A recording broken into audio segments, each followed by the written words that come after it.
नमस्कार।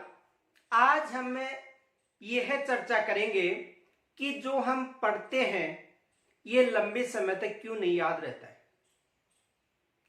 जो आज पढ़ाई की वो 2 या 3 दिन तक ही याद क्यों रहता है, उसके बाद में हम भूल जाते हैं। तो देखो, आज जो पढ़ा है इसे लंबे समय तक कैसे याद रख सकते हैं, इसके बारे में चर्चा करेंगे। तो सबसे पहले तो आपको यह ध्यान रखना चाहिए कि जो आज पढ़ा है, मान लो 7 दिन का आप टाइम टेबल बना लो। 7 दिन में देखो, आपने सोमवार से शुक्रवार तक, यानी सोमवार से शुक्रवार तक जो पढ़ाई की है इसका रिवाइज करना है शनिवार को और रविवार को। यानी सोमवार से शुक्रवार तक आप जो भी पढ़ाई करते हो, मान लो एक टॉपिक ले लिया, राजस्थान की स्थिति ले ली, या जलवायु ले लिया, या उद्योग, कोई सा टॉपिक भी हो, तो उस टॉपिक के आप सबसे पहले तो सोमवार से शुक्रवार तक उस टॉपिक को पढ़ना है। जो भी टॉपिक पढ़ते हो, जैसे मान लो 3 टॉपिक पढ़ लिया, एक पढ़ लिया राजस्थान की स्थिति,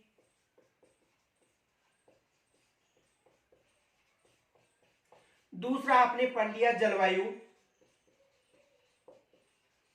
या तीसरा पढ़ लिया आपने मिट्टी, या एक ही टॉपिक पढ़ा, या 2 टॉपिक, या 3 टॉपिक, जो भी पढ़ते हो शुक्रवार से, यानी सोमवार से लेकर शुक्रवार तक।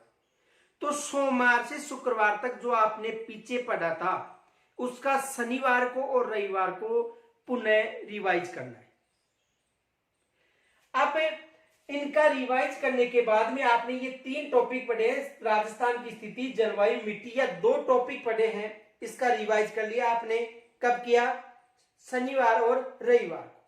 शनिवार और रविवार को, जैसे मान लो आपने ये 2 टॉपिक ही पढ़े हैं, जलवायु और राजस्थान की स्थिति, सोमवार से शुक्रवार तक ये 2 टॉपिक ही क्लियर हुए हैं, तो आपने शनिवार और रविवार का इसका रिवाइज कर लिया। उसके बाद इन दोनों टॉपिकों से आपको वन लाइनर प्रश्न बनाने हैं।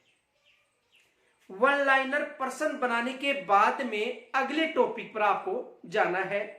तो राजस्थान की स्थिति और जलवायु का पहले तो आपने संपूर्ण अध्ययन किया, फिर उसके बाद में इन दोनों से आपने वन लाइनर प्रश्न बनाए, और वन लाइनर प्रश्न बनाने के बाद में आपने जो पढ़ा था उसका पुनः रिवाइज करना है शनिवार और रविवार। उसके बाद में जो अगले टॉपिक आ गए, जैसे मान लो इन दोनों टॉपिकों का आपने अध्ययन किया सोमवार से शुक्रवार तक, और शनिवार व रविवार को रिवाइज किया आपने, और उसके बाद में इन दोनों टॉपिकों से वन लाइनर प्रश्न बनाने। उसके बाद अगले टॉपिक, जैसे मान लो आपने मिट्टी का अध्ययन किया और अपवाह तंत्र,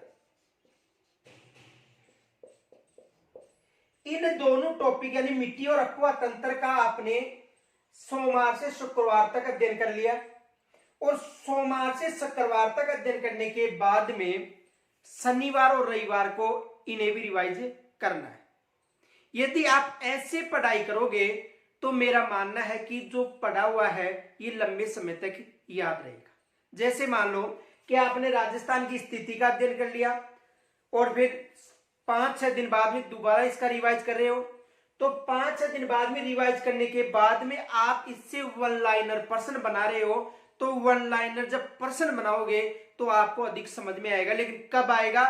जब आप इसे पहले पढ़ चुके हो, तब इसे अधिक समझ में आएगा।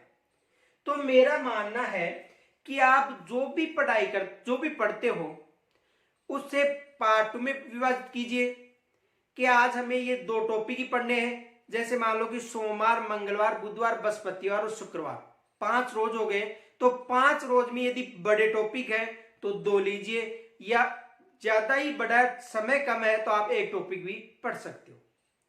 तो आप 5 दिन पहले जो पढ़ते हो उसका 2 रोज रिवाइज कीजिए, उनके वन लाइनर प्रश्न बनाइए। मेरा मानना है कि आपको लंबे समय तक याद रह सकता है।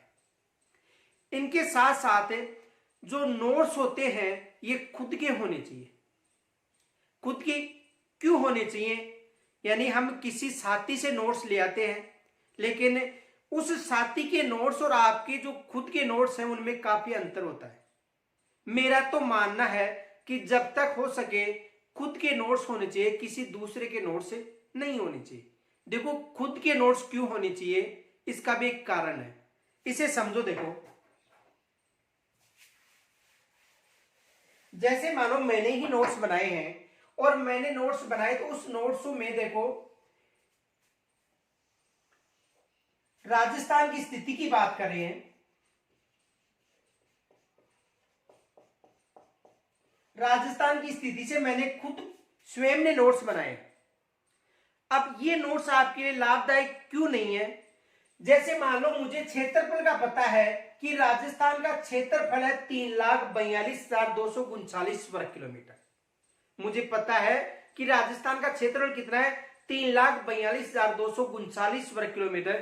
तो मैं यहां पर नोट्स में क्षेत्रफल का उल्लेख नहीं करूंगा। और आपको क्षेत्रफल का पता नहीं है। यदि आप मेरे नोट्स ले जाकर अध्ययन कर रहे हो तो वहां पर क्षेत्रफल नहीं मिलेगा और आपको क्षेत्रफल का पता नहीं कि राजस्थान का क्षेत्रफल कितना है। या मुझे पता है कि राजस्थान की जो लंबाई व चौड़ाई है, लंबाई व चौड़ाई मुझे पता है, आपको लंबाई व चौड़ाई का पता नहीं है। यदि मैं खुद के नोट्स बनाऊंगा तो उसमें लंबाई व चौड़ाई नहीं दर्शाऊंगा। और आपको लंबाई व चौड़ाई का पता ही नहीं है और आप यदि मेरे नोट्स से अध्ययन कर रहे हो तो आपको लंबाई व चौड़ाई वहां पर नहीं मिलेगी, क्योंकि मुझे तो पता है। जिसे जो पता होता है वो नोट्स में नहीं लिखेगा। जैसे मान लो कि मैंने आपके नोट्स ले लिए और आपने राजस्थान का क्षेत्रफल नहीं लिखा और मुझे राजस्थान के क्षेत्रफल का ही पता नहीं है। तो मेरा मानना है कि खुद के नोट्स होने चाहिए। दूसरे देखो, दो मानक पुस्तक ले लो। जैसे राजस्थान की तैयारी कर रहे हो तो जैसे मान लो हरिमोहन सक्सेना ले लिया आपने, RL भल्ला ले लिया, या सुरेश चंद्र जाट की जो राजस्थान की पुस्तक आ रही है, अच्छी पुस्तक है, वो आपने ले ली। तो उन पुस्तकों में यानी दो पुस्तक आप ले सकते हो और उन पुस्तकों में सबसे पहले आपको राजस्थान की स्थिति यानी मिट्टी का अध्ययन कर रहे हो तो दोनों पुस्तकों में से आपको मिट्टी यानी दोनों पुस्तक पढ़नी है। दोनों पुस्तक पढ़ने के बाद में आपको यह निकालना है कि इस पुस्तक में और इस पुस्तक में अलग क्या है। जो अलग है वो आपको नोट्स में लिखना है।